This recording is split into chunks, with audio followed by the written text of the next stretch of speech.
Pengguna yang ingin memohon pinjaman peribadi melebihi RM100,000 wajib menghadiri modul pendidikan keuangan di bawah dasar baharu yang akan berkuat kuasa pada tahun 2027. Bank Negara Malaysia (BNM) dalam dokumen dasar mengenai pembiayaan peribadi yang dikeluarkan pada Selasa berkata, bagi membantu membuat keputusan keuangan yang lebih berhemat dan bijak, peminjam perlu melengkapkan sesi pendidikan yang dikendalikan oleh pihak pemberi pinjaman atau agensi kaunseling dan pengurusan kredit AKPK. Menurut BNM, pemberi pinjaman juga boleh menggalakkan pengguna yang dinilai mempunyai risiko lebih tinggi untuk menghadiri dan melengkapkan modul pendidikan keuangan sebelum memohon sebarang produk pembiayaan peribadi baharu.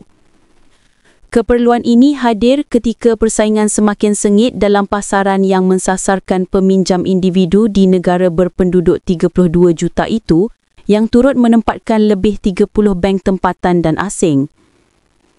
Bank Negara perhati tawaran penyedia kredit.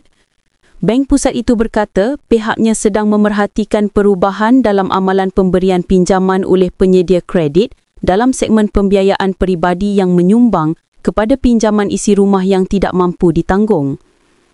Langkah baharu ini akan terpakai kepada semua bank berlesen dan bank Islam serta institusi keuangan pembangunan.